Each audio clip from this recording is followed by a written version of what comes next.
자, 31절부터 35절까지는 제가 읽도록 하겠습니다. 그때 예수의 어머니와 동생들이 와서 밖에 서서 사람을 보내어 예수를 부르니 무리가 예수를 둘러 앉았다가 여짜오되 보소서 당신의 어머니와 동생들과 누이들이 밖에서 찾나이다. 대답하시되 누가 내 어머니이며 동생들이냐 하시고 둘러앉은 자들을 보시며 이르시되 내 어머니와 내 동생들을 보라. 누구든지 하나님의 뜻대로 행하는 자가 내 형제요 자매요 어머니이니라. 아멘. 35절 같이 한번 읽읍시다. 시작. 누구든지 하나님의 뜻대로 행하는 자가 내 형제요 자매요 어머니이니라. 아멘. 자, 누가요? 누가 예수님의 가족입니까? 하나님의 뜻대로 행하는 자. 우리 마음에 새겨야 합니다. 자, 마가복음 말씀 우리가 이제 계속 보고 있습니다. 마가복음 우리 처음에 이제 1장 1절부터 13절까지가 마가복음을 처음에 여는 서론과 같은 말씀이었습니다. 14절부터 우리가 지난주에 보았던 3장 6절까지가 예수님의 등장을 우리에게 보여주는 말씀들입니다. 예수님이 오셨어요. 예수님 오셔서 첫 번째는 전쟁을 하셨어요. 하나님 나라의 복음을 선포하시면서 사단의 나라와의 전쟁을 선포하셨어요. 두 번째는 그분이 오셔서 죄 문제를 다루셨어요. 그죠? 인자가 땅에서 죄를 사하는 권세가 있다. 주님이 오신 이유는 죄 문제를 해결하기 위해서, 죄를 사하기 위해서 오셨다고 그랬어요. 아멘. 자, 그리고 지난 시간에 주님이 다시 또 오신 목적 한 가지 더 우리에게 말씀하셨는데, 예수님께서 내가 바로 안식일의 주인이다라고 말씀을 하시면서 새로운 시대가 왔다. 율법의 시대가 가고 새로운 시대, 하나님의 성령의 시대, 인자가 안식일의 주인이 되는 그 시간이 왔다고 선포하셨어요. 율법이라고 그랬어요. 율법을 폐하시고 율법을 완성하시고 율법을 넘어선 하나님의 사랑의 나라를 가지고 오신 거예요. 그죠? 예수님의 이 등장에 대해서, 예수님이 누구신지에 대해서 아직까지 구체적으로 우리가 설명은 안 했지만은 이 세 가지 테마를 가지고, 주제를 가지고 마가가 예수님을 소개하고 있어요. 자, 이제 이 첫 번째 전반부 중에서 이제 두 번째 섹션으로 이제 오늘부터 넘어갑니다. 두 번째 섹션에 넘어가면서 3장 7절부터 오늘 우리가 보게 되는데, 이 섹션에 넘어가면서 처음에 이 꺼내시는 말씀이 뭐냐면은 무리와 제자에 대한 말씀을 시작하셔요. 자, 성경에는 무리라고 하는 사람들이 나오고요, 그다음 제자라고 하는 사람들이 나와요. 무리 또는 뭐 군중이라고도 할 수 있을 것 같아요. 군중. 자, 예수님께서 이 땅에 오신 목적은 예수님께서 이 땅에 오신 목적은 제자를 세우기 위해서 오신 거예요. 그죠? 아멘. 아멘. 제가 몇 해 전에 이 마가복음 가지고 대학원에서 공부하면서 논문을 썼습니다. 사역이 너무 많아가지고 공부할 시간이 별로 없었어요. 기적적으로 논문을 썼습니다. 근데 제가 이 마가복음 전체를 보면서 하나님의 아들이라고 하는 그 말의 뜻이 뭐냐, 이제 그것에 대해서 제가 논문을 썼는데요. 제가 공부를 뭐 많이 하지는 못했습니다만은 이제 마가복음을 공부하면서 결론적으로 갖게 된 생각은 뭐냐면, 하나님의 아들이라는 말을 마가복음에서는, 다른 성경은 또 다를 수 있어요, 마가복음에서는 예수님에게 독점적인 이름으로 사용하지 않는다는 거예요. 그러니까 예수님이 하나님의 아들이시죠, 유일하신. 그렇지만은 마가복음에서는 그게 중요한 주제가 아니에요. 예수님이 하나님의 아들인 거는 처음부터 예수님이 하나님의 아들이셨어요. 그죠? 그게 중요한 게 아니라 바로 너희들이 하나님의 아들이라는 것을 알아야 된다는 거예요. 이게 마가복음의 굉장히 중요한 주제 중에 하나예요. 그걸 다른 말로 제자도라고 그러는 거예요. 우리가 예수님이 누구시고, 그런가 하면 그 예수님이 누구시다라고 하는 데서 끝나면 안 되는 거예요. 그 바로 예수님이 누구시냐 하는 것은 바로 내가 누구냐 하는 것과 바로 연결이 되어 있는 거예요. 그래서 예수님이 여기도 보면 오늘 우리 읽었던 말씀에 귀신들이 당신은 하나님의 아들입니다 막 그렇게 얘기하잖아요. 그죠? 그럼 예수님이 기뻐해야 되잖아요. 그래, 네가 어떻게 그렇게 알아봤냐? 내가 바로 하나님의 아들이야. 그래. 그렇게 얘기하지 않고 예수님 뭐라고 말씀하셨어요? 앞에서도 그랬지만 Shut up. 조용하라고 그랬어요. 조용하라고. 예. 내가 하나님의 아들인 게 중요한 게 아니라, 중요하죠. 그것도 너무너무 중요한데, 그보다 더 중요한 것은 너희들이 바로 하나님의 아들이라는 사실을 깨닫게 하시겠다는 거예요. 그래서 이 제자라는 말이 여기서 이제 등장하기 시작하거든요. 마가복음의 중요한 주제예요. 예수님은 우리를 하나님의 아들로 만드시기를 원하시는 거예요. 그냥 여러분을 신자로 만들기를 원하시지 않으세요. 그냥 교회 왔다 갔다 하는, 예수님으로부터 혜택을 누리는 이제 그런 사람을 무리라고 그러는데, 무리가 그 뜻이에요. 좀 이따 보겠지만은, 여러분을 무리로 부르지 않으셨어요. 여러분을 제자로 부르셨어요. 여러분을 예수님과 같은 일을 할 뿐 아니라 더 큰 일을 하도록 부르셨어요. 네, 그걸 우리가 깨쳐야 되는 거예요. 네, 그냥 예수님을 하나님의 아들로 믿고 그냥 그분을 존경하고 그분께 그냥 그렇게 그분을 존중해주고 예배해주고 사람들은 다 거기서 머무르려고 그래요.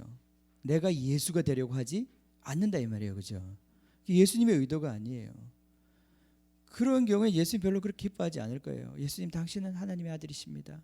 제자들이 와가지고 당신 하나님의 아들이십니다.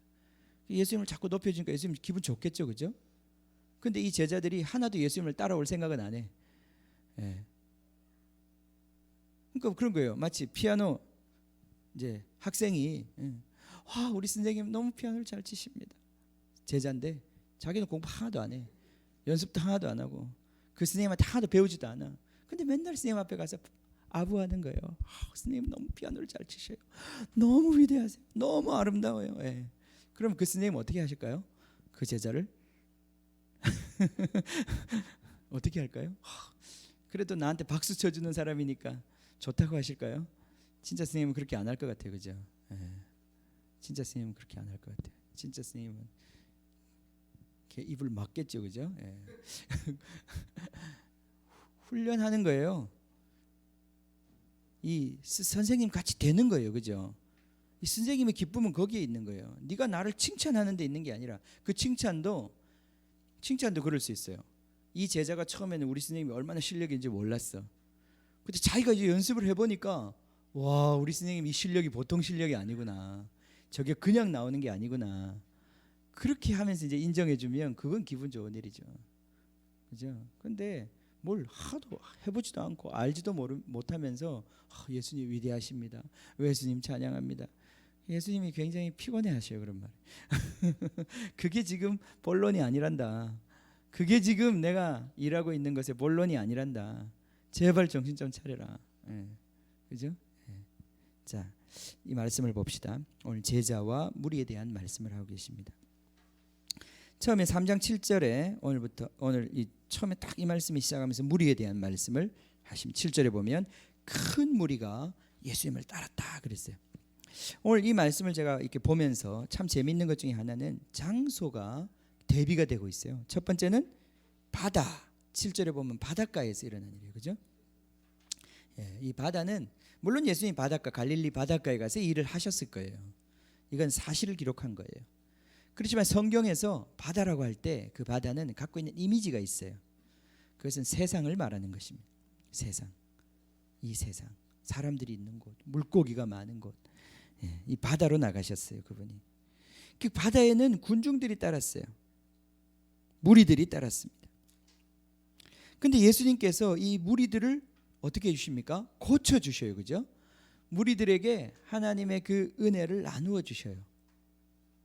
그런 의미에서 무리는 하나님으로부터 사랑을 받는 자들이고 하나님으로부터 축복을 받는 자들이에요. 그죠?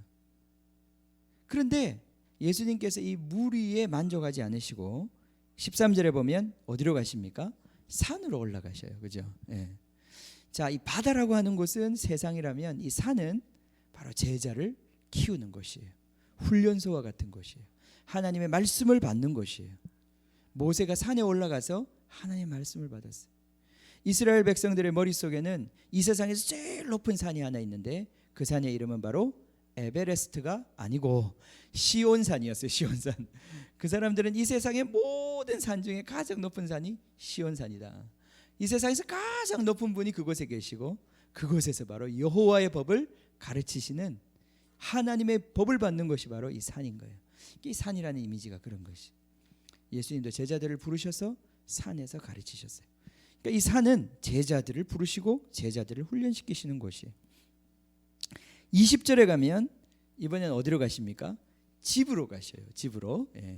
바다에서 산으로 가셨다가 그다음 집으로 가십니다. 그죠? 오늘 재미있게도 이러한 장소를 대비시키면서 마가가 이야기하고 있어요. 우리 마가복음 첫 시간에도 얘기했지만 마가복음은 굉장히 이렇게 희곡 같거든요. 연극 대본 같아요. 연극 대본에서 제일 중요한 것 중에 하나가 장소 세팅이에요. 그죠? 장소를 딱 세팅해 놓고 그 장소 세팅이 바뀔 때마다 스토리가 달라지는 거예요. 그런 것처럼 여기도 지금 그러한 기법을 사용하고 있습니다. 자, 그러면 이제 무리가 누구냐, 또 제자가 누구냐, 오늘 이 말씀이 뭐라고 얘기하고 있는지 우리가 좀 살펴봅시다. 첫 번째, 이 무리는 예수의 소문을 듣고 나온 사람들이 8절에 보면 많은 무리가 그가 하신 큰 일을 듣고 나왔어요. 그죠? 소문 듣고 나온 사람이에요. 그게 무리예요. 우리도 처음엔 다 무리였어요. 그죠? 처음부터 제자가 되는 사람은 없습니다. 우리도 다 예수님의 소문을 듣고 예수님한테서 뭔가 얻어먹을 게 있나 싶어서 좀 누릴 혜택이 있나 싶어서 다들 모여드는 거예요. 그죠? 우리 교회 왜 나옵니까? 그죠? 뭔가 그래도 얻어먹을 게 있으니까 나오고 우리 교회는 특별히 밥이 맛있으니까 절대 우리 교회는 망하지 않아요. 밥이 맛있어서 설교가 안 좋아도 밥은 먹고 가잖아요. 그죠? 한 끼는 해결하고 간단 말이에요. 자, 이 얻어먹을 게 있으니까 오는 거예요. 그 소문을 듣고 몰려드는 거죠. 자, 반면에 제자는 어떤 사람들입니까? 제자는 그렇지 않아요. 제자는 자기가 하는 사람들이 아니에요. 그 제자를 한번 봅시다. 제자를 보면 13절에 보면 예수님께서 이렇게 표현하셔요. 예수님께서 부르셨다고 그랬어요. 자, 누구를 부르셨어요? 자기가 원하는 자들을 부르셨어요. 그러니까 무리는 내가 원해서 가는 거예요. 그죠? 내가 소문 듣고 그거 좋겠다 해서 가는 거예요. 찾아가는 거죠. 이게 무리예요. 그렇지만 제자는 예수님이 자기가 원하는 사람을 부르셔요. 콜링을 하신단 말이에요. 그럼 그 콜링을 듣고 움직이는 사람이 제자인 거예요. 거기에 큰 차이가 있습니다. 여러분 여기 교회에 와 있지만 어떤 사람들은 정말 이 교회가 좋아서 소문 듣고 여기 정말 좋아서 얻어먹을 게 있어서 오는 사람이 있어요. 그런 사람들의 특징은 여기 얻어먹을 게 없으면 먹을 게 떨어지면 떠나겠죠. 그죠? 떠납니다. 무리는 그런 특징이 있어요. 무리는 거기에 뭐가 있으면 몰려들고 없으면 흩어지는 거예요. 왜냐하면 목적이 거기에서 뭔가 취할 이득이 있기 때문에 그런 거예요. 근데 제자는 그렇지 않아요. 제자는 언제 여기를 떠날 수 있습니까? 주인이 떠나라고 할 때만 떠날 수 있는 거예요. 여기 아무것도 먹을 것이 없고 아무것도 살기가 감옥과 같은 곳이라도 그분의 명령이 없으면 움직일 수가 없는 거예요. 그러니까 선교사는 거기 가면 뭐 좀 떨어지는 게 있을 것 같다, 좋을 것 같다 이래서 가는 게 선교사가 아니고 선교사는 보냄을 받아서 가는 사람들이 그죠. 그렇기 때문에 선교지는 자기 마음대로 떠날 수가 없는 거예요. 큰 차이가 있는 것입니다. 자, 소문을 듣고 모인 사람들이. 자, 이 사람들은 예수님으로부터 많은 축복을 받았어요. 고침도 받고 귀신도 나가고 떡도 얻어먹고 나중에 뒤에 가면 혜택을 많이 누립니다. 얼마나 좋습니까? 그죠?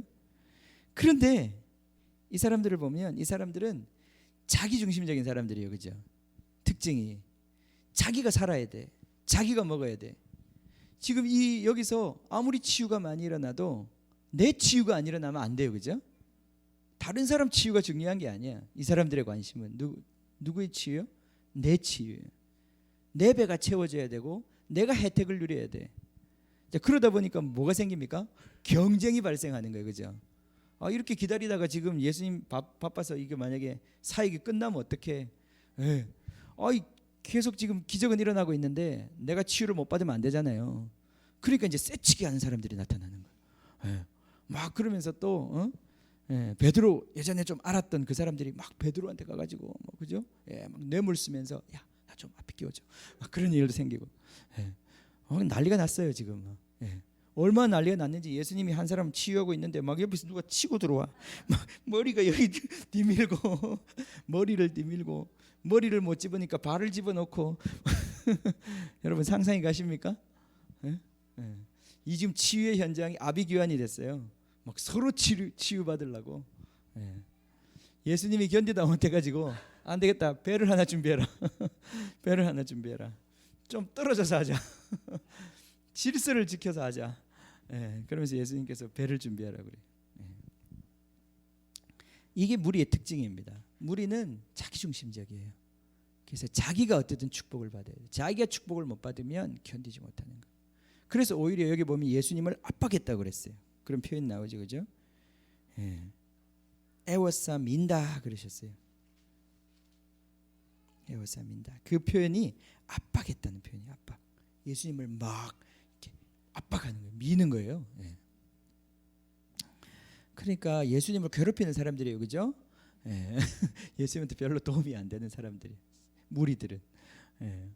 예수님의 그 사역의 대상자이긴 하지만 뭔가 아직도 예수님에게 그 은혜를 받기는 하지만 예수님과 하나 될 수 없는 사람들이에요. 무리라고 하는 사람들.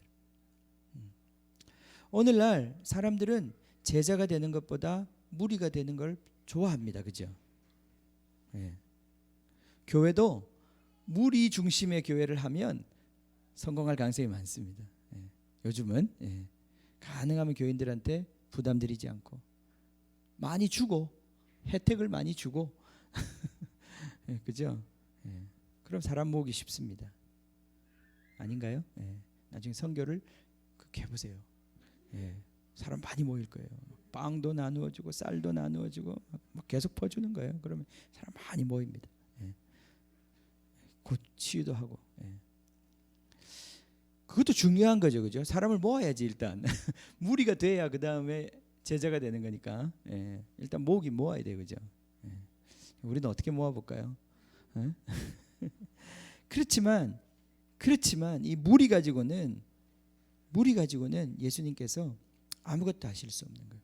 예수님의 축복을, 예수님의 사역의 대상자이긴 하지만 그 무리는 예수님이 원하는 최종의 그림이 아니에요. 뒤에 가면 예수님께서 이 무리를 불쌍히 여기십니다. 예수님 그래서 사역하신 거예요. 이들이 그 정말 이 세상의 권세 아래서 억압당하고 신음하고 있었기 때문에 예수님께서 그들에게 사역해 주신 거예요. 그렇지만 그게 끝이에요. 이들은 그냥 그거 받아먹고 끝이에요. 더 이상 없는 거야. 오늘날도 교회를 그렇게 다니는 사람들 많다 이 말이에요. 늘 받는 것에 집중이 돼 있어요. 하나님이 무엇을 원하시느냐보다 내가 무엇을 받느냐에 집중이 돼 있어요. 그죠? 아직도 무리에 있는 거죠. 이 사람들은 생존 욕구에 사로잡혀 있는 사람들이에요. 살고자 하는. 그것 자체가 나쁘다라고 얘기할 수는 없지만 그건 하나님이 원하시는 궁극적인 그림이 아닌 것입니다. 사실 저도 이런 경험들을 아프리카 가서 해봤어요. 아프리카 가서요, 선교지 같은 데 가면 이제 선교지 우리 단기 선교나 이런 거 가면 선물들을 준비해서 가거든요. 선물 준비해서 가서 이제 나눠준단 말이죠, 그죠? 그런데 이제 그 전에 뭐 이렇게 노래하고 그런 거 할 때는 사람들이 괜찮아요. 근데 딱 선물을 이제 선물 꾸러미를 열잖아요. 그럼 완전히 아비규환이 되는 거예요. 완전히. 뭐 질서 있게 차례를 기다려서 한 개씩 받아가는 이런 게 아니에요. 딱 보따리 풀면요, 그때부터 완전히 난리 나는 거예요, 그냥. 그래서 심지어 아프리카 같은 데서는요, 한번 이건 제가 직접 겪은 건 아닌데 워낙 그런 일이 많으니까 구호품 나눠주고 이러면은 완전 폭동이 일어나거든요. 그거 받으려고 사람들이 막 밟고 그래요. 사람들 때리고 막 옆에 있는 사람들. 특히나 막 그렇게 나눠주면 힘센 사람이 다 가져가요. 뒤에서. 막 이 약육강식의 사회인 거예요. 그래서 막 그런 거 나눠주려고 이러다 보면 사람도 죽고 그래요. 다치고. 그래서 이런 구호품 나눠줄 때 진짜 조심해야 돼요. 진짜 잘 나눠줘야 돼. 그래서 보면 거기에 이제 어르신들 있어요. 그 마을에 그 어르신들이 막 막대기 들고 와요. 그래가지고 구호품 나눈다 그러면 막 애들을 막 사정없이 막 때려요 뒤에서. 예, 예, 예. 처음에는 그게 너무 이상했는데 그게 사람이더라고요. 예. 그래서 막 줄 세우고 막 그래가지고 이 질서를 잡지 않으면 그걸 못하는 거예요. 그게 인간이더라고요. 예. 한 개라도 더 취하려고. 지금 이제 이러한, 그러니까 주님의 은혜를 받지만 여전히 이 세상의 질서에 편입되어서 하나도 한 발짝도 움직이지 못하고 있는 그 인생들을 주님이 진짜 치유하시는 것, 그 몸의 질병 치유하는 게 아니라 이들을 진짜 이 사단의 세계에 완전히 훈련되어 있는 이들을 어떻게 하나님 나라 백성으로 다시 만들 수 있느냐, 이게 바로 예수님의 진짜 관심이라 이 말이죠. 그죠? 그게 제자를 만드는 거예요. 그게 제자가 되는 거예요. 그러니까 그냥 나눠줘 가지고는 제자가 되는 게 아니에요. 그죠? 예. 자, 교회도 그래요. 이렇게 우리가 무리가 모여 있는데 이것 가지고는 우리가 아무것도 할 수가 없어요. 사실은 주님께서 이제는 제자를 부르시고 제자들을 훈련시키시는 거예요. 교회도 제자가 많아지면 더 큰 사역을 할 수 있습니다. 근데 제자가 없는 가운데서 사람만 많아지면 그건 마치 저기 광화문 광장에 사람 모아놓은 거나 똑같아요. 아무것도 할 수 없어요. 데모나 할 수 있을까? 아무것도 할 수가 없어요. 예. 사람 숫자가 중요한 게 아니라 훈련된 사람의 숫자가 중요한 거예요. 예. 훈련이 돼야 되는 거예요. 우리가 주님 거기에 관심이 있는 거예요. 예수님이 이제 계속 자기 자신을 보여주시는데 특별히 제자들에게 보여주셔요. 그리고 그들에게 예수님을 따라오도록 요청하셔요.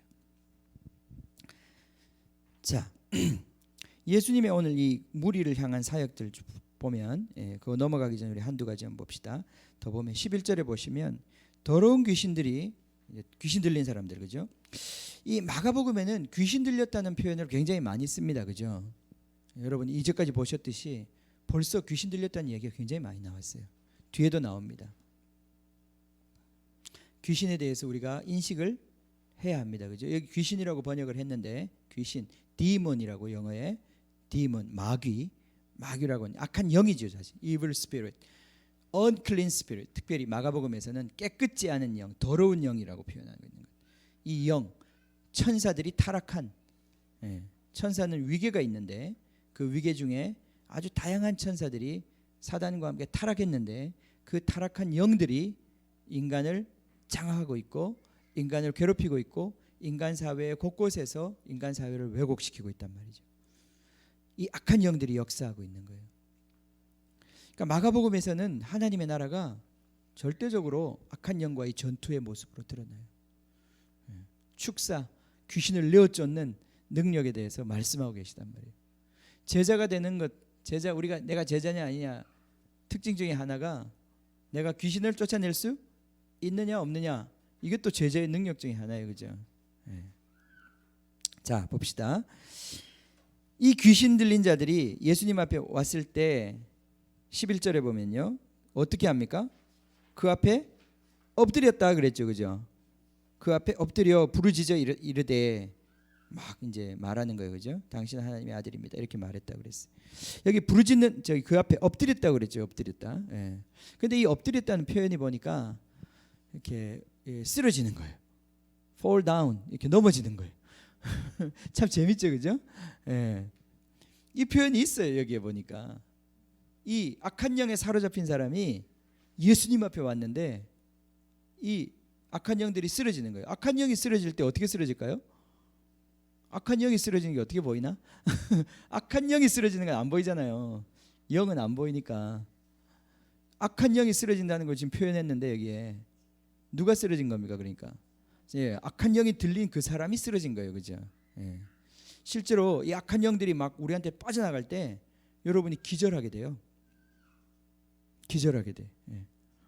한 번씩 기절을 하셔야 되는데 기분이 맑아져요. 머리가 맑아지고.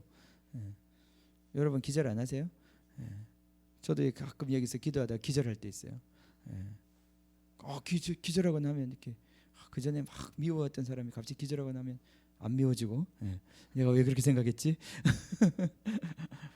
너무 우울했었는데 기절하고 났더니 그 다음에 너무 평안한 거예요. 이런 기절들을 많이 하셔야 되는데 기절하셔야 됩니다. 예. 그래서 이제 가끔 목사님들이 이렇게 억지로 이렇게 기절시키는 거예요, 그죠? 예. 그럼 또 이렇게 기절 당해요, 그죠? 예. 그건 가짜 기절놀이 그런 거 하지 마시고 진짜 기절을 해야 돼요. 예. 근데 이제 목사님들이 이렇게 기도하다가 넘어가잖아요, 그죠? 어떤 사람은 진짜 넘어갑니다. 예. 미는 게 아니라 진짜 넘어가요. 아주 뭐 어떤 때는 아주 막 미룬 것처럼 화당탕 넘어질 때가 있어요. 제가 대학생 때 그 이제 그때 우리 목사님이 기도를 이렇게 그때 성찬식하면서 기도해 주셨는데 내 옆에 있던 친구가 넘어지는데 그 친구가 뭐 그런 친구 아니거든요. 완전히 이게 막 고당 하고 넘어진 거예요. 뒤에서 아무도 잡아주지도 않고 넘어질 줄 몰랐으니까 완전히 마룻바닥에 쿵쿵 하고 소리가 날 정도로 넘어졌어요. 그 친구가 너무 쩔쩔 뭐 너무 당황스러워 가지고 정신을 차리고 막 일어나려고 그러는데 또 넘어지는 거예요. 그러면서 완전히 자빠졌어요. 예. 본인이 어떻게 수습을 해보려고 그러는데 수습이 안 되는 거예요. 예. 예. 그런 경험 있으세요? 이게 참 사람마다 틀린 것 같아요. 어떤 사람은 잘 넘어집니다. 이게 성령의 이게 쉬워요. 예. 또 어떤 사람은 이게 잘 안 된 사람이, 저도 잘 안 된 사람 중에 하나거든요. 절대 다른 사람 다 넘어져 있는데 나 혼자 이렇게 앉아 있는 그런 스타일의 사람인데, 예.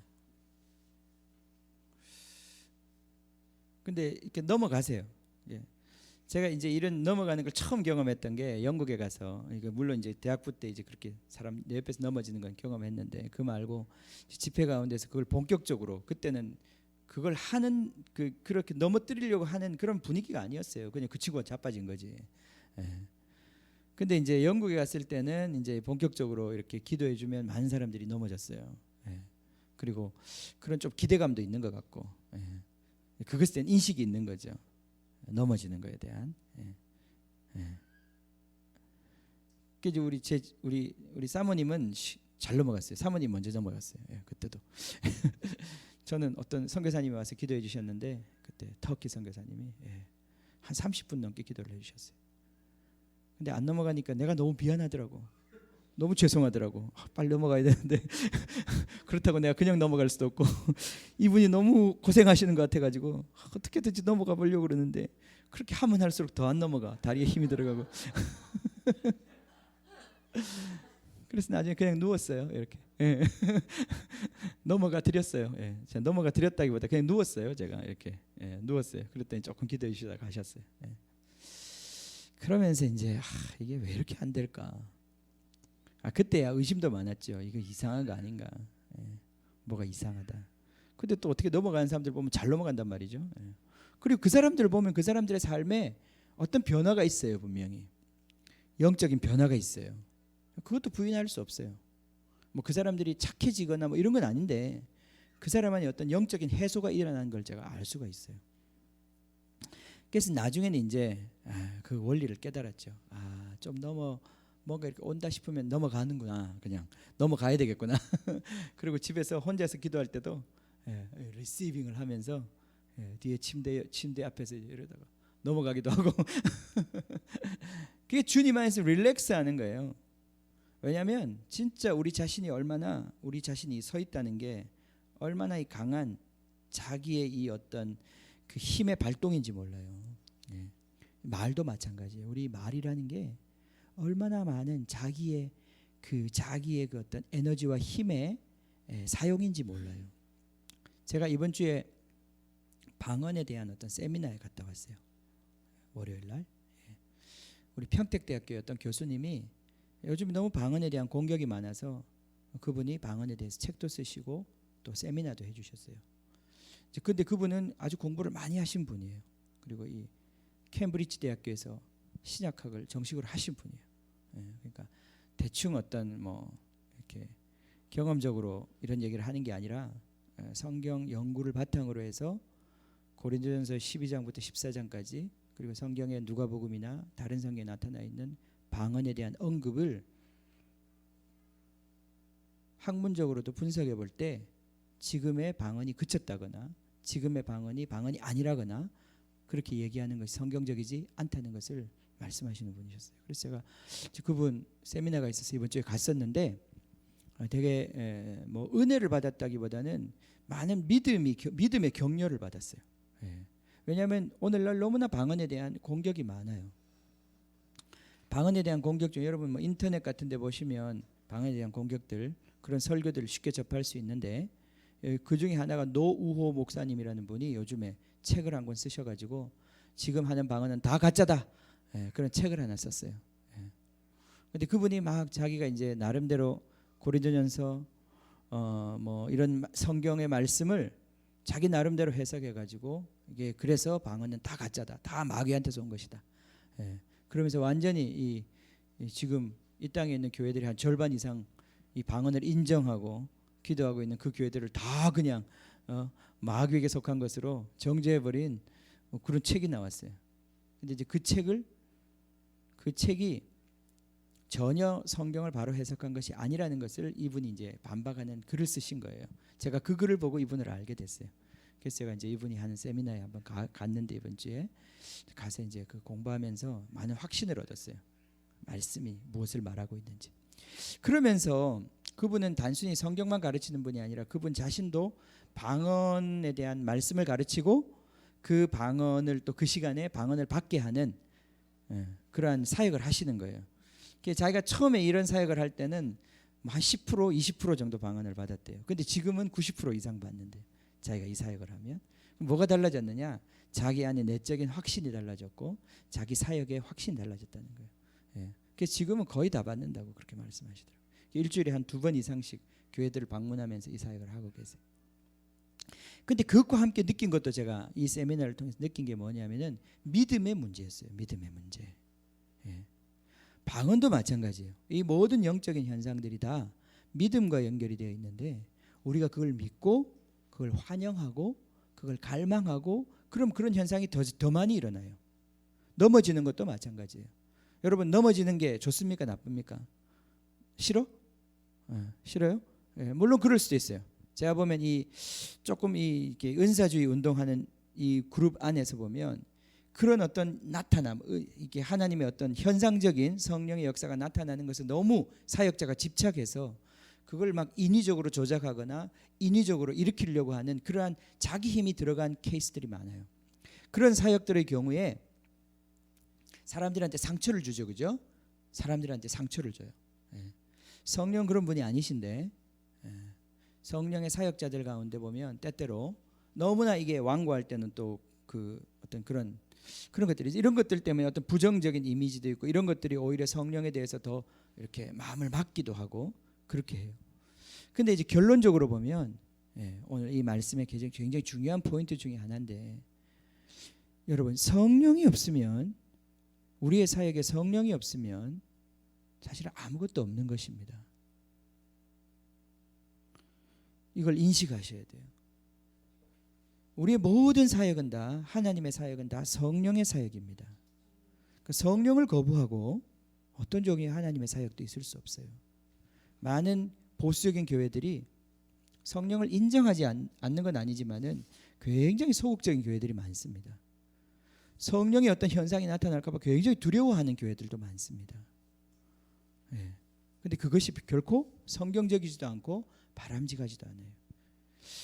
방언의 이 세계의 역사를 보면 2세기까지 200년대까지 방언이 비교적 교회 안에 활성화가 되어 있었어요.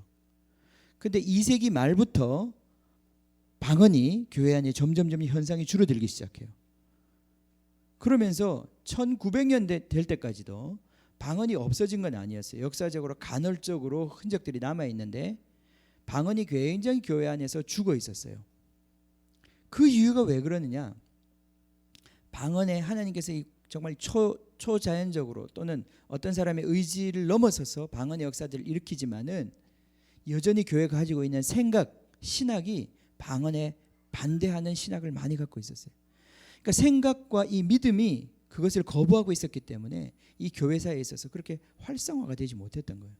활발하게 일어나지 못했던 거예요. 그러다가 1860년대 그때부터 이 방언에 대한 인식을 가진 어떤 사역자들이 일어나기 시작하고 이들이 이 방언을 적극적으로 추구하고 적극적으로 사용하고 하면서 교회 부흥이 일어나기 시작해요. 그리고 이 사람들이 신학적으로 어떤 변화들이 오기 시작해요. 그것이 바로 이 하나님의 사역들을 더 풀어놓게 되는 거예요. 제가 오늘 여기 이제 방언에 대한 이야기도 했고, 여기 지금 이 더러운 귀신들이 넘어졌다고 그랬는데, 이 넘어지는 것도 너무나 귀한 하나님의 은혜 중에 하나예요. 여러분 기도하다가 하나님 앞에서 정말 이렇게 누워본 적 있으십니까? 쓰러져 본 적 있으세요? 그것이 주는 얼마나 큰 기쁨과 안식이 있는지 몰라요. 네. 얼마나 우리가 우리 자신을 지탱하고 살고 있는지 몰라요. 네. 그 지탱의 힘이 과연 실체가 뭔지를 보셔야 돼요. 네. 은혜를 받는 거예요. 네. 넘어지는 겁니다. 네. 잘 넘어지셔야 돼요. 뒤에 이렇게 잘 쿠션을 잘 깔고 넘어지셔야 돼요. 그냥 다치면 안 되니까 잘 깔고 주님 안에서 안식하는 법을 배우셔야 돼요. 귀신 떠나가는 거예요. 귀신이 떠나갈 때 넘어졌어요, 사람들이. 그리고 막 소리를 질렀어요. 귀신의 소리 질렀을까요? 귀신이 소리 질렀을까요? 귀신은 어떻게 소리 지르죠? 여기 지금 소리 질렀다고 그랬잖아요. 이 소리 누가 지른 거예요? 귀신 들린 사람이 지른 거란 말이에요. 그죠? 사람이 자빠졌고 사람이 소리 지른 거란 말이에요. 그죠? 그죠? 네. 그러니까 귀신은 그냥 역사하는 게 아니라 우리 안에서 역사하는 거예요. 우리를 통해서 역사하는 거예요. 그죠? 네. 그러니까 우리가 넘어질 때, 우리가 주님 앞에 쓰러질 때 우리 안에 그 붙잡고 있던 영적인 세력이 우리를 떠나가는 거예요. 할렐루야. 우리가 얼마나 많이 이 악한 영들의 영향력 아래에서 살아가고 있는지를 인식을 해야 돼요. 우리가 얼마나 영적인 존재인지를 인식을 해야 돼요. 내가 뭘 먹고 싶다. 근데 그 먹고 싶다는 게 진짜 내가 먹고 싶은 게 아닐 수 있어요. 내가 텔레비전에서 뭔가 정보를 본 거야. 내가 지나가는 자동차에 뭐가 쓰여진 광고판을 본 거예요. 그때 어떤 인포메이션과 함께 내 안에서 어떤 욕망이 나를 사로잡아서 나를 움직이는 거예요. 우리는 그런 것 때문에 물건을 사기도 하고 어떤 사람을 사랑하기도 하고 우리의 많은 행동들이 그것들의 어떤 연결 속에서 우리는 이루어지고 있다고요. 그 중에 사단은 너무나 잘 알고 있어요. 어떻게 우리를 자기의 수하에 놓고 다룰 수 있는지를 사단은 너무 잘 알고 있어요. 오늘 이 말씀에도 그 말씀이 나와요. 이 뒤에 봅시다. 보면 예수님께서 자기 공격을 받았을 때 바리새인들로부터 그런 말씀을 하십니다. 27절을 보세요. 사람이 먼저 강한 자를 결박하지 않고는 그 강한 자의 집에 들어가 세간을 강탈하지 못하리니, 그렇게 돼 있죠, 그죠? 27절 찾으셨습니까? 사람이 먼저 강한 자를, 어떤 사람이 어떤 집에 있는 물건을 가져오려고 그럴 때 그 집에 강한 주인이 지키고 있어요. 그러면 그 강한 주인을, 그 문지기를 먼저 묶지 않고는, 결박하지 않고는 내가 들어가서 어떻게 그 집에 있는 물건들을 가지고 나오겠느냐, 지금 이렇게 말씀하신 거잖아요, 그죠?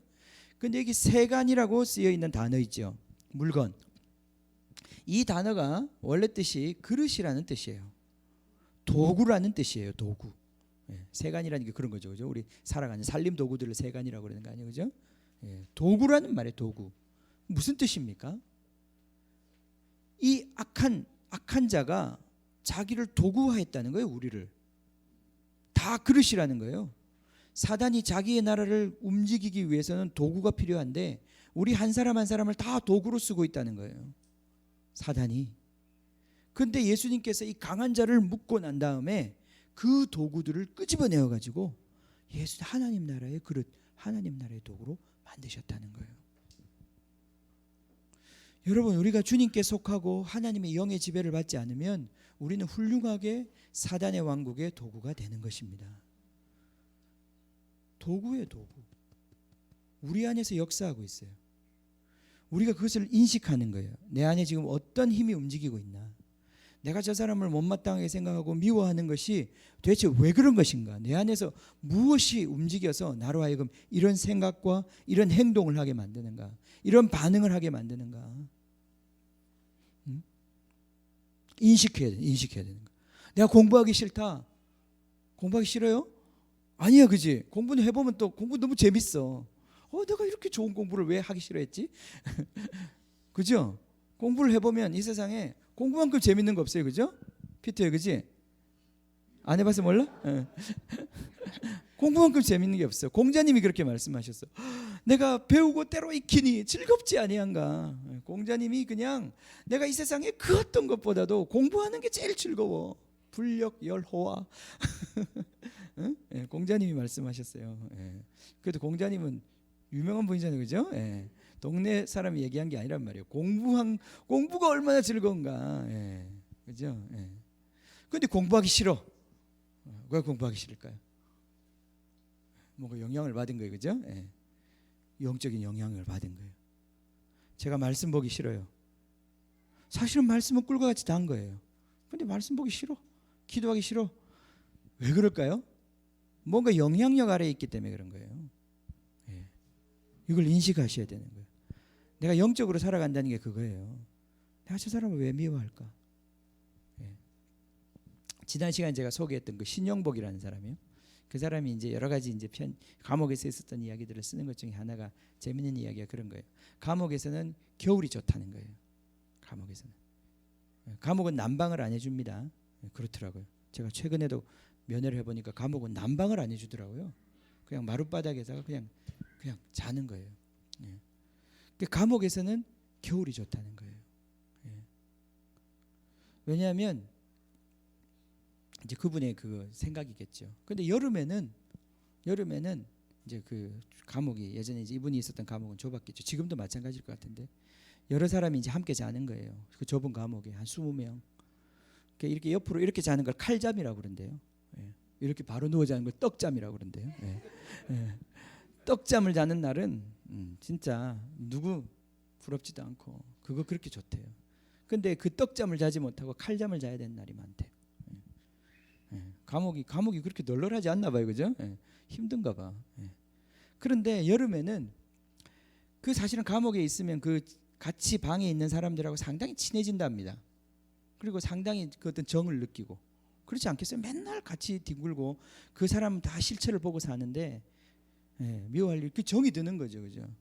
그런데 그런 사람들하고 밤에 그렇게 낮에 그렇게 나눠 먹고 정을 나누었던 그 사람들하고 자는데 옆에 이 인간이 그렇게 미울 수 없다는 거예요. 그 37도의 열기를 내뿜는 그 인간이 그 더운 날 그냥 너무너무 미웠다는 거예요. 죽이고 싶을 정도로. 그런데 자기가 생각을 해보면 그 사람이 잘못해서 미운 게 아니야. 그 사람 잘못해서 잘못 아무것도 없잖아요. 그 사람 자기 지금 37도의 열기를 내뿜는 게 그 사람 잘못이에요? 그 사람 잘못한 거 아무것도 없잖아요. 근데 그 상황 속에서 그 사람을 미워하는 거예요. 자기 힘드니까. 너무너무 그 사람을 밉다는 거예요. 근데 아침에 일어나서 깨면 그런 자신이 또 자기가 너무 싫다는 거예요. 그 사람을 미워할 이유가 아무것도 없는데 그 사람을 미워할 수밖에 없는, 그리고 그 밤 동안 뒤척거리면서 그 사람에 대해서 계속 불평과 그걸 뿜었던, 그래서 정말 이유 없이 사람들을 미워하게 되는 그 여름이 너무 싫다는 거예요. 근데 겨울이 되면 옆 사람이 너무 고맙다는 거예요. 그죠? 해주는 거 아무것도 없는데도 옆 사람이 너무 고마운 거예요. 옆 사람이 너무 고맙다. 그래서 겨울이 너무 좋다는 게 그 사람이. 여러분, 우리가 느끼는 많은 것들이 그 사람의 문제 아닙니다. 똑같은 사람인데 어떤 날은 왜 그렇게 너무 보기가 좋고 아름다워 보이는데 어떤 날은 정말 그렇게 미울까요? 예. 그게 그 사람의 문제가 아니라니까. 예. 그게 우리가 어떤 영향력 속에서 느끼는 반응하는 거란 말이에요. 예. 우리가 사단의 영향력 아래 있으면 사단의 생각을 하게 되고 사단의 반응을 하게 되는 거예요. 우리가 주님의 영향력 아래 있으면, 성령의 영향력 아래 있으면 우리는 성령의 생각을 하게 되고 성령의 반응을 하게 되는 거예요. 예. 이걸 인식해야 되는 거예요. 우리 안에 주님이 살고 계시다는 걸 인식해야 되는 거예요. 우리 안에 뭐가 올라올 때 이게 정말 누구로부터 온 것인지를 우리가 인식해야 되는 거예요. 우리는 그런 존재예요. 우리는 그릇과 같이 지음받은 존재예요. 우리는 도구와 같이 원래 그렇게 빚었어요. 우리는 원래 성경이 우리 인간을 얘기할 때 질그릇이라고 얘기했어요. 그릇이란 말이에요. 뭘 담기 위한 그릇이에요. 근데 그 그릇에다가 뭘 담을 거냐 이거죠. 이 세상에 더러운 영을 담을 거냐? 그럼 더러운 그릇 되는 거예요. 근데 하나님의 영을 담으면 그게 바로 하나님의 거룩한 하나님이 쓰시는 그릇이 된다 이 말이에요. 우리가 이 영향력 아래 살고 있다는 것을 인식을 하고 우리 안에서 무엇이 움직이는지를 깨닫고 이걸 분별하고 성령에 대하여 우리 자신을 더 열고 더 무릎 꿇고 성령을 받아들이고 악한 영을 우리가 내어 쫓고 악한 영을 내어 쫓게 하기 위해서 제자를 부르신 거라고 그랬어요. 뒤에 보면 귀신을 내어 쫓는 권세를 주기 위해서 그것이 있음을 알게 하기 위해서 제자를 부르셨다고 그랬어요. 그러니까 제자가 배워야 하는 굉장히 중요한 것 중에 하나가 이 악한 영을 어떻게 다룰지를 배워야 한다는 거예요. 그 악한 영 바깥에 있는 악한 영 다뤄야 되는데 그 바깥에 있는 악한 영 어떻게 다루느냐? 내 안에 있는 악한 영을 잘 다루면 바깥에 있는 악한 영은 잘 다뤄져요. 예. 아멘. 예. 예전에 그 굉장히 유명한 치유사역자 있어요. 영국에 위글스워스라고 하는 이 순복음 계열의 펜티코스탈 교회에 정말 사도, 믿음의 사도라고 불리우는, 원래 이 사람 많이 배운 사람이 아니었는데 이 사람 정말 하나님의 그 믿음으로 일어섰던 그 위글스워스, 많은 기적을 일으켰고, 영국에서 그 사람이 이렇게 버스를 타면요, 2층 버스잖아요. 2층 버스에 그 사람이 이렇게 2층 버스를 타면 2층에 올라가면 거기 앉아 있는 사람들이 막 울기 시작한대요. 헉헉헉 울면서 막 이 사람이 가지고 있는 그 하나님의 임재와 그런 것에 사람들이 막 울면서 회개한다는 거예요. 야, 그런 믿음의 사도가 있어요. 위글스워스. 그 사람이 많은 이제 제자들을 훈련시키는데 막 뭐 음란 마귀야 떠나가라, 무슨 마귀야 떠나가라, 제자들이 이렇게 축사 사역을 하고 있는데 이분이 하시는 말씀이 먼저 네 안에 있는 것부터 쫓아내라 이렇게 말씀하셨다는 거예요. 왜 나는 이렇게 쫓아내도 안 됩니까? 그거 네 안에 그게 있으니까 안 쫓아나가는 거지. 그렇게 말씀하셨다는 거예요. 예. 그러니까 우리 안의 것을 인식하고 우리 안의 것을 다루면 다른 사람 안에 있는 것도 다룰 수 있어요. 예. 물론 그게 자기가 정결케 되어야만 다른 걸 할 수 있다 이런 뜻은 아니지만, 왜냐하면 이 귀신을 내어 쫓는 능력은 어디에서 오는 것입니까? 누가 하시는 것입니까? 결국 내가 하는 게 아니라 성령이 하는 것입니다. 예수님께서 분명히 그렇게 말씀하셨어요. 그죠? 예.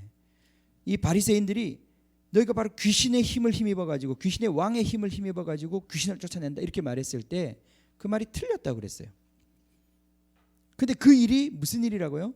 성령이 하시는 거라고 그랬어요. 그래서 성령을 회방하면 용서를 못 받는다고 말씀하신 거예요. 자, 귀신은 누가 쫓는 것입니까? 성령이 하시는 것입니다. 내가 내어 쫓는 게 아니에요. 성령이 하시는 것이에요. 그럼 내가 하는 건 뭐냐? 내가 믿음으로 성령이 일하실 수 있는 플랫폼을 만들어 드리는 거예요. 스프링보드를 만들어 드리는 거예요. 우리는 수도꼭지와 같아요. 수도꼭지를 틀면 그 안에서 물이 나오는 거잖아요. 그죠? 수도꼭지가 일을 하는 게 아니라 수도꼭지를 통해서 나오는 물이 일을 하는 거예요. 그죠? 자, 우리의 믿음이라고 하는 것은, 우리가 이제 훈련되어야 하는 것은 저 원수와 마귀와 이 세상의 신, 그 신을 이기는 능력이 우리 주님께 있습니다. 성령께 있어요. 성령께서 하십니다. 성령이 강한 자를 묶어요. 우리가 하는 것은 우리를 통해서 성령이 나가신다는 거예요. 성령이 우리를 통해서 나갈 수 있도록 우리가 훈련되는 거예요. 성령이 우리를 통해서 나가는 그 흐름을 여러분이 인식을 하는 거예요. 이게 바로 성령 사역이에요. 성령으로 생각하고, 성령으로 느끼고, 성령으로 말하고, 성령으로 행동하고, 성령으로 사역하고, 모든 것에 있어서 성령이 나가야 귀신이 쫓겨나가는 거예요. 내 고함 친다고 나가는 게 아니에요. 내가 때린다고 나가는 게 아니에요. 그죠? 내 힘으로 나가는 게 아니에요. 성령이 나를 통해서 나가실 수 있도록 내가 길을 여는 것이 그렇게 중요한 거예요. 이게 성령 사역이란 말이죠. 제자들에게 예수님께서 가르쳐 주시고자 했던 게 바로 그거예요. 제자들은 귀신을 쫓는 사람들인데 그들은 바로 성령에게 얼마나 오픈되어 있느냐, 그걸 통해서 성령이 일하실 수 있도록 내어드리는 사람들. 아멘. 예, 이걸 배워야 돼요. 이걸 배우지 못하면 제자가 되지 못하는 거예요. 제자는 성령과 함께 일하는 법을 배우는 거예요. 예수님이 그걸 가르쳐 주시려고 했던 거예요. 그래서 이제 다시 얘기를 정리하면 우리가 이미 훌륭하게 영적으로 살고 있어요. 우리가 어떤 사람 미워하고 어떤 죄를 짓고 이거 다 우리는 마귀의 영향력, 악한 영, 깨끗하지 않은 영의 영향력 속에서 우리는 그 일을 하고 있어요. 자, 이제 그걸 인식해야 되는 거예요. 자기를 학대하거나 자기를 정죄하거나 이런 데서 빨리 풀려나서 내가 어떤 영향력 속에서 살아가고 있는지를 깨우쳐야 되는 거예요. 예. 그 말씀이 그걸 비추어 주시는 거예요. 그 다음에 성령의 영향력을 통해 살아가는 법을 배우는 거예요. 예. 그것이 바로 우리가 하나님의 제자가 되는 길인 것입니다. 자, 한두 가지만 보태면요, 이렇게 말씀하셨습니다. 성령을 회방하면, 성령을 모독하면 사심을 못 받는다고 그랬어요. 그죠? 주님의 모든 구원의 사역도 그렇고 치유의 사역도 그렇고 모든 사역은 다 성령이 하시는 것입니다. 아멘. 우리가 말씀을 깨닫는 것도 그렇고 다 성령이 하시는 거예요.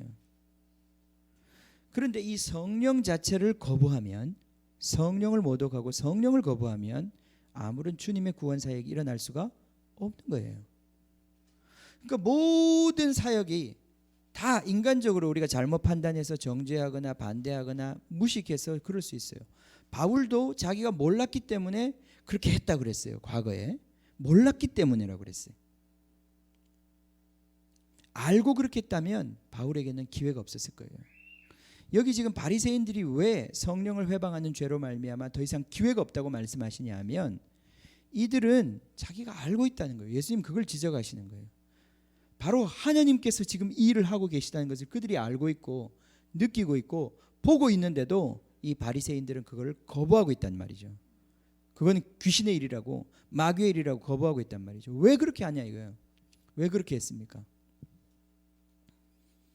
이들이, 바리새인들이 그렇게 한 이유는 딱 한 가지예요. 자기들의 기득권을 잃어버리기 때문에.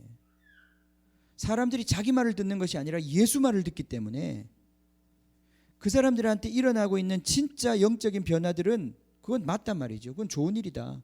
사람이 치유받고 귀신 나가고 하는 건 다 좋은 일이다. 그렇지만 그는 잘못됐다. 좋은 일인데 잘못됐다. 왜냐하면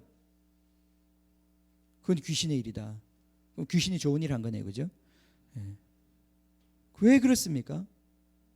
그들의 생각은 그 일 자체를 반대하는 게 아니라 그게 자기들의 기득권과 자기들의 세계를 해롭게 한다는 거예요. 제가 이번 주에 그 세미나, 방언 세미나 가운데 그런 충격적인 얘기도 들었었어요. 우리나라가 90년대, 80년대에 조영기 목사님을 이 장로교 쪽에서 이단으로 정죄했습니다. 네. 그때 이 이제 통합 측 목사님들이 같이 모여가지고, 교단 차원에서 모여가지고 이제 이단으로 정죄했어요. 근데 그때 함께했던 그 장로회 신학교 교수님이 있는데, 그분 책을 쓰셨어요. 이 내용은 책에 나오는 거라고 그래요. 나중에 그분이 회고하면서 책을 쓰셨어요. 그때 왜 조영기 목사님을 이단이라고 정죄했느냐? 그때 분위기는 그랬다는 거예요. 그때 그 노회 분위기가, 총회 분위기가, 사람들이 자꾸 절로 간다는 거예요. 많은 사람들이 장로교 떠나가지고 순복음으로 간다는 거예요. 이거 손 한번 봐야 되겠는데, 그랬다는 거예요. 손 한번 봐야 돼. 손 한번 봐야 되겠네. 그러면서 이제 이런 일이 일어난 거예요. 얼마나 악한 것입니까? 그것이 영혼들에게서 어떤 일이 일어나는지에 대한 것보다 이 교회를 유지하려고 그러고 교권을 유지하려고 그러고 자기들의 도그마를 유지하려고 하는 그 의도 때문에 하나님이 하신 일을 마귀가 하는 일이라고 그런다는 거예요. 이게 얼마나 잘못된 것입니까? 근데 그런 일들이 지금도 일어나고 있어요. 정의철이라는 사람이 책을 썼어요. 신사도에 빠진 한국교회 이래가지고 지금 그 책도 많이 유행하고 있어요. 거기도 온갖 종류의 지금 일어나고 있는 모든 성령 사역들, 예수전도단, 인터콥, 그죠? 아이합, 다 도매금으로 다 귀신 사역이라고. 근데 그 책을 쓴 사람이 공부를 많이 한 사람도 아니에요. 사역을 훌륭하게 하고 있는 분도 아니에요. 미국에 있는 어떤 작은 교회 목사님이신데 공부도 많이 하시지 않았어요.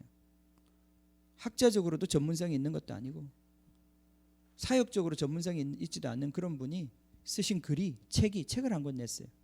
근데 그 책을 여기저기서 인용하면서 이 성령 사역을 거부하는 거예요. 지금 그게 한국교회 풍토예요. 얼마나 위험한지 모르겠어요. 예수님도 그런 일이 있었죠. 이 시대에도 그런 일이 있다는 거예요. 굉장히 조심해야 합니다. 우리의 믿음을 갉아먹어요. 방언을 하다가도 그런 얘기 듣고 나면 방언이 안 나와요, 그죠? 네. 근데 자기 안에서 확신을 가지셔야 돼요. 방언을 할 때와 하지 않을 때의 차이를 아셔야 돼요. 그 차이를 느끼지 못한다면 아직도 뭔가 영적으로 인식이 안 되고 있는 거예요. 네. 여러분, 성령이 아니시면 아무도 주님을 고백할 수 없고요.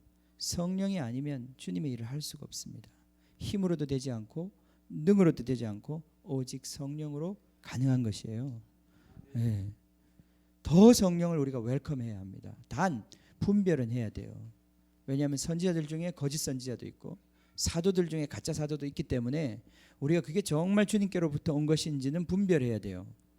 그렇긴 하지만 성령 사역 자체를 거부하는 오늘날의 이 보수적인 교회의 풍토는 굉장히 문제가 많은 거예요. 네. 자, 정리를 해야 되겠네요, 그죠? 네, 정리를 해야 되겠습니다. 제자를 세우셨습니다. 그것만 봅시다. 13절부터 산에 오르사 자기가 원하는 자들을 부르시니 나아온지라. 이에 몇 명을 세우셨? 12를 세우셨습니다. 세웠다는 건 만들었다는 뜻입니다. 그러니까 보면 이 세 가지를 잘 기억하십시오. 자, 제자는 어떻게 되느냐? 제자는 예수님이 자기가 원하는 자를 하나님의 주권으로 부르십니다. 콜링을 받아야 되는 거예요. 예. 두 번째, 거기 보면 어떻게 됐습니까? 그에게로 나아온지라 그렇게 돼 있죠, 그죠? 이 표현도 이렇게 정확하게 표현은 이렇게 되어 있습니다. 그에게로 떠났다. 그러니까 나아왔다는 게 어떤 표현이냐면은 예수를 향해서 자기 뒤에 있는 걸 포기하고 그리로 갔다 그런 뜻입니다. 예. 그래서 제자는 누구냐? 제자는 예수님의 의도와 뜻에 의해서 부름을 받은 사람이고 그 부름을 받은 사람이 그 초대를 받은 사람이 자기의 모든 것들을 버리고 예수를 향해서 그에게로 갔다는 뜻입니다. 버렸다는 뜻이 거기 들어가 있어요. 버려서 떠났다는 뜻이 거기 있어요. 내가 떠났다는 거예요. 그 제자는 떠나기 전에는 제자가 안 됩니다. 떠나야 하는 거예요. 자기 삶의 터전을 버리고 주님의 부르심을 따라서 떠나는 거예요.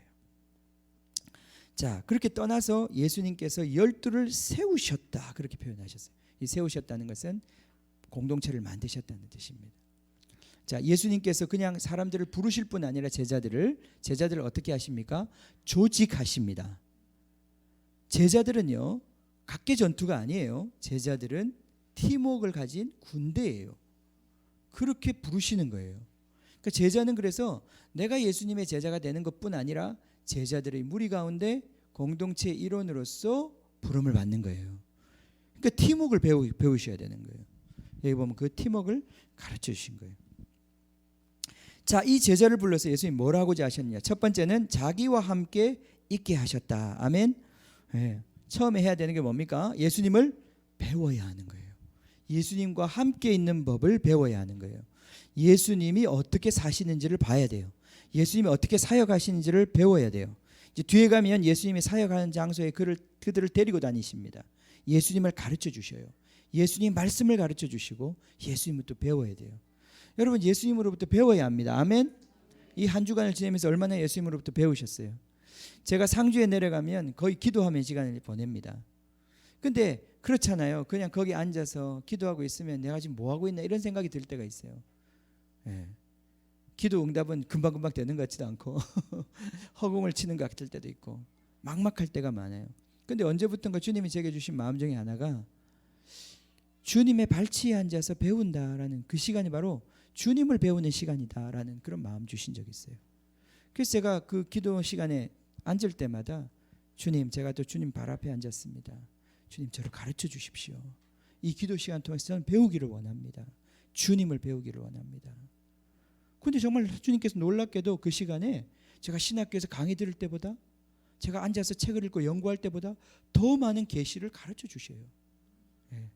영국의 그 인도에서 그 유명한 썬더싱이라고 하는 그 사역자가 있었죠. 전도자가 있었죠. 그죠? 그 사람이 쓴 책 중에 하나 그런 책이 있어요. 내가 그 마스터, 나의 그 주인의 발 앞에서 발 밑에서라는 책이 있어요. 그 사람은 신학교를 다닌 사람이 아니었어요. 근데 그 사람은 평생 주님의 발치에 앉아서 주님으로부터 듣고 주님으로부터 배워서 그분이 인도의 그 누구보다도 훌륭한 사역을 했었어요. 주님으로부터 배울 수 있습니다. 주님의 영이 우리 가운데 계시기 때문에 여러분이 주님의 발치에 앉으면 주님을 배울 수 있어요. 이게 제자들이 첫 번째 해야 될 일입니다. 두 번째, 배우고 난 다음에 어떻게 하셔요? 보내기 위해서 제자들을 부르셨어요. 첫 번째, 보내면서 하시는 일은 첫 번째는 전도라고 여기 표현되어 있는데 이거는 앞에도 예수님 똑같은 표현이죠. 그죠? 선포. 예. 선포하는 거, proclaim. 전쟁을 선포하는 거예요. 예. 그게 바로 전도예요. 복음이라고 하는 것은 전쟁을 선포하는 거예요. 이미 이 세상의 나라는 시간이 다하였고 하나님의 나라가 왔다는 것입니다. 선포. 그리고 두 번째, 그들을 보내어서 하게 하시려고 했던 것은 그들이 바로 귀신을 내어 쫓는 권능을 가지고 있게 하려고. 자, 이미 성령이 귀신을 쫓아내십니다. 우리 가운데 이미 성령이 그 역사를 하고 계세요. 그런데 제자들이 바로 그 권능을 어떻게 사용할 수 있는지, 어떻게 그 권능과 함께 일할 수 있는지를 배우게 하려고 보내신다고 그랬어요. 그러니까 우리가 귀신 쫓는 능력을 언제 배울 수 있겠습니까? 쫓아봐야 이제 배우는 거예요. 그죠? 이 주님이 보내신 데 가가지고 그 사역을 할 때 그 악한 영과의 전투 가운데서 내가 어떻게 그 세력들을 쫓아내는지를 내가 배우게 되는 거예요. 그때 실습이죠. 그죠? 예수님 발치에서 배울 수 있는 게 아니에요. 그거는 저 어두운 세상을 대면해서 그 세상 가운데서 하나님이 주신 이 사역을, 말씀을 믿음으로 내가 실천할 때 그때 귀신들이 쫓겨나가는 이 역사를 경험하게 되는 거예요. 아멘. 예. 제가 여기 바깥에 게시판에다가 그 요르단에서 온 그 베태현 선교사라고 그 친구가 보낸 편지를 하나 붙여놨어요.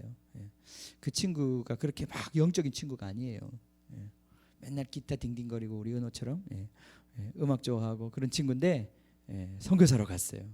최근에 요르단에. 그래서 거기서 이제 그 시리아에서 온 난민들 사역을 하고 있어요. 내가 볼 때 그렇게 영성이 깊은 친구가 아니에요.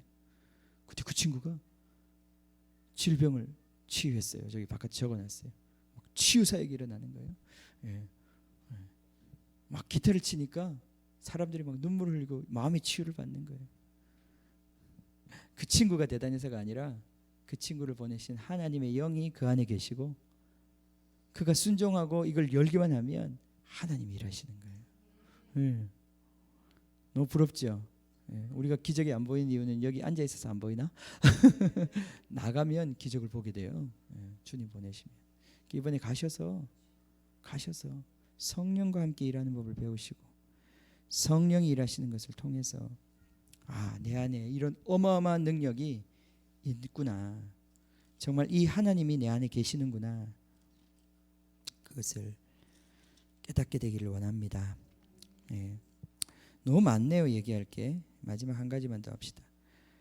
이름을 주셨다 그랬어요. 그죠? 그들에게 이름을 주셨습니다. 예수님께서 베드로란 이름을 주시고 세베대의 아들 야고보와 형제 요한에게는 우리의 아들 보아너게라는 이름을 주셨습니다. 주님이 우리를 부르시면요, 우리의 본질이, 정체성이 바뀝니다. 아멘.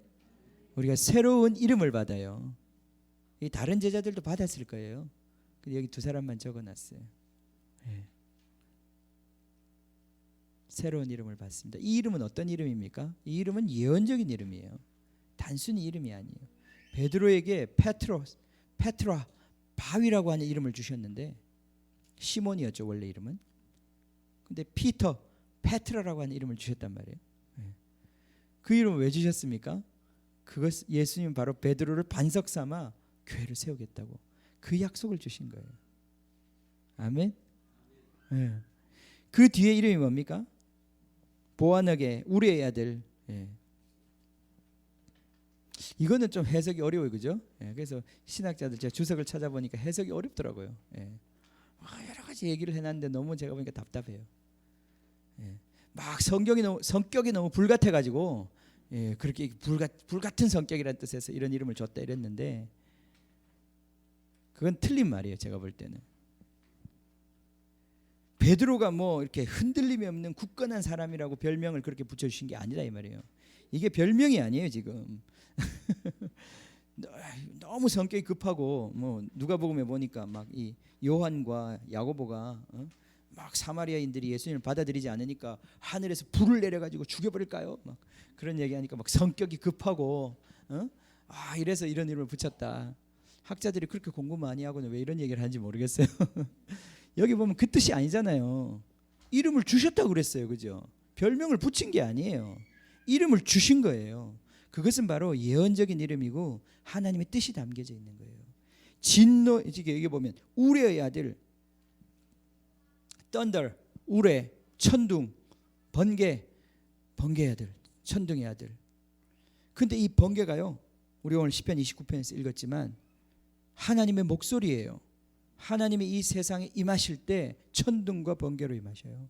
이 이름이 얼마나 위대한 이름인지 몰라요. 하나님이 이 땅을 흔드실 때 사용하셨던 도구들이에요. 우레의 아들, 이 야고보와 요한이 바로 그런 하나님의 손에 권능의 아들들이라는 거예요. 하나님이 이런 이름 주신 거예요. 이 요한 계시록에 보면 이 thunder, 이 우레가 얼마나 많이 등장하는지 몰라요. 요한 이 얘기를 너무 좋아했던 것 같아. 진짜 많이 등장해요. 제가 이거 찾아보니까. 우레의 아들. 야고보는 어떻게 했습니까? 야고보는 12사도 중에 제일 먼저 죽었어요. 순교했어요. 제일 먼저. 네. 와우. 요한은 어떻게 했습니까? 제일 마지막에 죽었어요. 네. 하나님의 역사를 이루어가는 두 사람이었어요. 할렐루야. 하나님 우리에게 새 이름 주십니다. 새로운 정체성을 주십니다. 새로운 임무를 맡기십니다. 우리로 하여금 성령의 도구로 쓰시고자 하는 거예요. 아멘. 같이 기도하겠습니다. 시간이 많이 갔는데 오늘 말씀이 길었습니다. 우리가 이 시간 해야 될 것은 다른 것 아니고 주님 성령을 더 알게 해주십시오. 주님 제자가 되기를 원합니다. 주님 단순히 내가 그냥 교회 와서 내가 원하는 것 취하고 가는 주님 당신과의 그런 관계가 아니라 주님 당신이 나와 함께 팀이 되어서 당신이 하시고자 하는 그 일을 함께 할 수 있는 주님 그런 제자가 되기를 원합니다. 주님 성령과 함께 움직일 수 있는 그런 사람들 되기를 원합니다. 저는 우리 교회가 작아도 이 숫자가 정말 제자가 될 수 있다면 우리 교회는 결코 작지 않습니다. 몇천 명, 몇만 명 무리가 모인 것과 12제자를 모으신 것은 결코 무게가 같을 수 없습니다. 이 시대가 교회가 지금 숫자가 줄고 있다고 그러는데 그건 너무 당연한 얘기입니다. 원래 무리밖에 없었고 무리들이 떠나가는 것은 환경이 변하면 떠나가게 돼 있어요.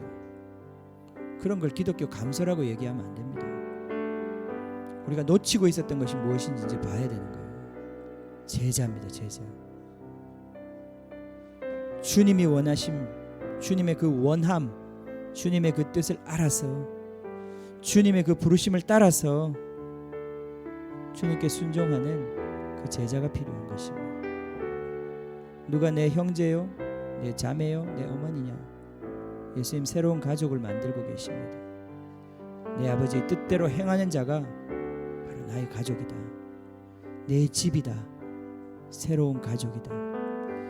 원래 우리가 다 사단의 가족이 되어서 혈연에 묶이고 지연에 묶이고 학연에 묶이고 모든 세상 관계 속에 묶여가지고 이 세상의 시스템을 유지하고 이 세상 좋은 일 시키는 도구로 쓰임받았지만 하나님께서 강한 자를 묶으시고 성령으로 강한 자를 묶으시고 우리를 풀어내어서 하나님 나라의 도구로 성령을 담는 깨끗한 그릇으로 우리 한 사람 한 사람 불러주셨습니다. 우리가 새롭게 조직되어야 할 것입니다. 하나님의 은혜로 우리가 새 팀이 되어야 할 것입니다. 2015년 하반기에 접어듭니다. 하나님 올해 우리에게 주셨던 말씀 제자가 되라는 말씀이셨습니다. 나를 따르라 제자가 되라는 말씀이셨습니다. 여러분 제자가 될 준비가 되셨습니까? 이 시간 우리 같이 기도하기를 원합니다. 제자 되기 원합니다. 주님 제자 되기 원합니다. 주님 제자 되기 원합니다. 주님 당신과 함께 주님 잊고 당신과 함께 나아가는 제자 되기를 원합니다. 하나님 은혜 베풀어 주십시오. 주님 이 교회 깃들인 모든 사람들 주님의 부르심을 듣게 하여 주십시오. 주님의 원하심을 알게 하여 주십시오. 주님 정말 이 세상을 뒤로 하고 주님께로 나아가게 하십시오. 주님이 주시는 새 이름을 받게 하여 주십시오. 주님이 주시는 새 인물을 받게 하여 주십시오. 주님과 함께 거하는 그 축복을 누리게 하여 주십시오. 주님 그래서 주님처럼 강한 자를 결박하고 주님 이 땅에 있는 더 많은 이 세상의 도구들 풀어낼 수 있는 주님의 백성들 되게 하여 주십시오. 주님의 가족 되게 하여 주십시오. 우리 같이 한번 통성으로 기도하겠습니다. 주님